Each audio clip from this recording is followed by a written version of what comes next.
Hey everyone, welcome to another deep dive with us. Today we're looking at the world of estate planning, specifically something called the estate tax exemption. We've got a great article here from the Skloff Financial Group. It's called How the Estate Tax Exemption Can Be a Tax Stream Part 2. It's from November 1st, 2024. Now, this is a really timely topic because this exemption is going through some big changes in 2026. We're going to break down how it all works, why that 2026 change is such a big deal, and, most importantly, what you can do now to potentially save a lot of money later. The article kept mentioning this tax stream potential, and it really had me thinking, what exactly do they mean by that? So the estate tax exemption, it basically lets a certain amount of your estate pass on to your heirs tax-free. Yeah. You can kind of think of it as a way to make sure more of your wealth goes to your family instead of the IRS. Okay, yeah, Yeah. that makes sense. But just how much money are we talking about here? Well, in 2024, the exemption is $13.61 million for single individuals. And for married couples, it doubles to $27.22 million. And actually, those amounts go up a little bit in 2025. Yeah. Wow, okay. I'm starting to see why this exemption is such a big deal. I mean, those are some pretty big potential savings. But you mentioned a change coming in 2026. If it's going up in 2025, why is everyone making a fuss about what happens after? Well, because in 2026, it's projected to drop to an estimated $6.8 million, less than half of what it is now. So yeah, 2026 is a big one, folks. Okay, so we've only got about 2 years to take advantage of this higher exemption. Things just got real. Exactly. And the key takeaway from this article is, any gifts you make before the exemption drops, they're locked in under the current rules. So if you give away assets now, you could potentially shield them from the higher estate tax later. This concept is often referred to as being grandfathered in. Hold on. Are you saying we should all start handing out millions of dollars right now? Well, not quite. But the article uses a couple of scenarios. Let's say you're single and you have an estate worth $14 million.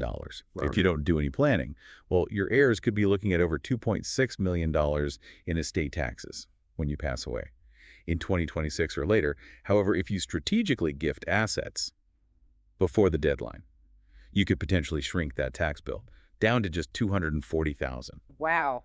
That's a difference of over $2 million. That's a pretty good reason to plan ahead. What about for married couples? How does this all work for them? Oh, the article gives an example of a married couple with a $28 million estate. Without any planning, they'd be facing over $5.2 million in estate taxes.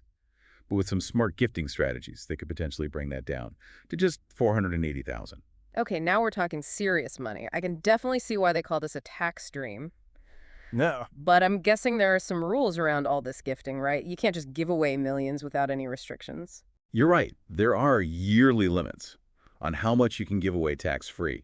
In 2024, it's $18,000 per recipient, and it goes up a bit to $19,000 in 2025.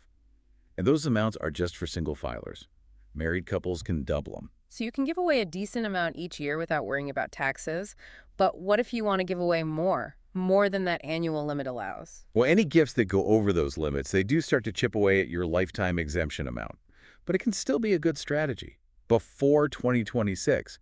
Remember, it's all about using that higher exemption while you still can. So it's like a coupon for tax savings. Precisely. It's important to make the most of it. This is making sense. But estate planning seems a bit more complex than just writing checks to your family.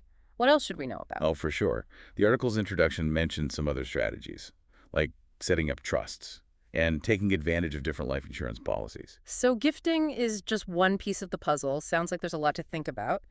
And timing is key. Exactly. And that's why the article emphasizes working with a financial advisor. They can help you figure out what's best for you. So it's like having a financial architect to design a blueprint for our estate plan. That's a great way to put it.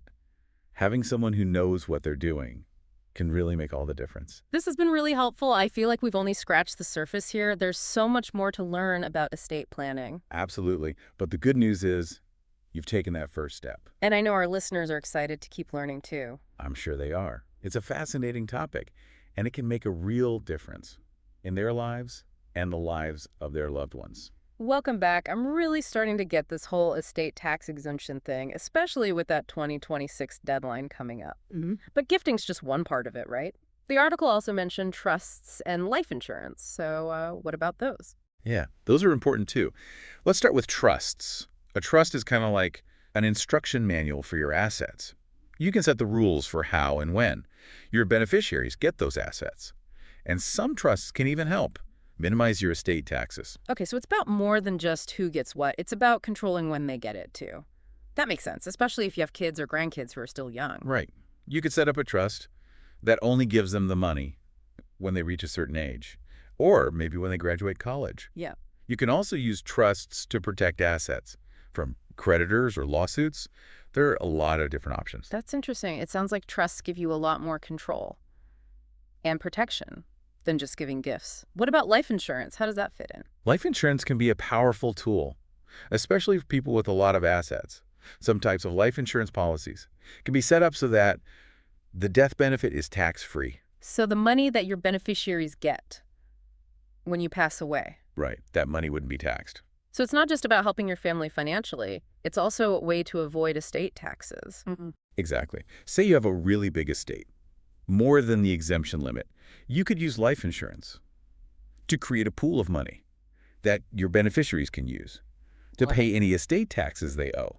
That way, more of your wealth actually goes to your family. This is a fascinating. So we've got gifting, trusts, and life insurance. They all work together to create a solid estate plan. Exactly. It's not about using just one tool. It's about finding the right combination to fit your needs and goals. I like that. It's like building a house.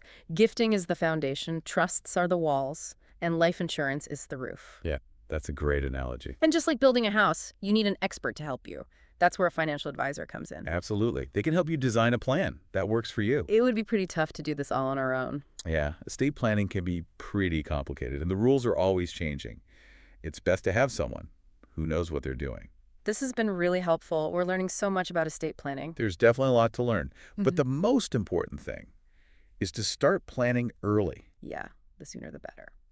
Welcome back. We've covered so much ground, from gifting to trusts to life insurance. It's fascinating how much goes into estate planning. You know, making sure your wealth is protected and it's passed on the way you want. Yeah, it's definitely a lot to think about, especially with these big changes coming up in 2026. Right. We've talked about all these strategies, gifting, trusts, life insurance, and they can all play a big role in minimizing those taxes and making sure your legacy lives on. So before we wrap up this deep dive, let's go over the key takeaways. What are the most important things for our listeners to remember? I think the biggest thing is don't wait to start planning. Time really is of the essence, especially with that 2026 deadline looming. The sooner you start, the more options you'll have. And you'll be better prepared for those changes. That's so true. It's easy to put things off. But when it comes to estate planning, procrastination can really cost you. Exactly. And the other thing is, don't try to do it all yourself. Estate planning is complicated. The rules are always changing. It's so important to have a good financial advisor, someone who can guide you through it all. It's like having a map and compass when you're exploring uncharted territory. That's a great way to put it.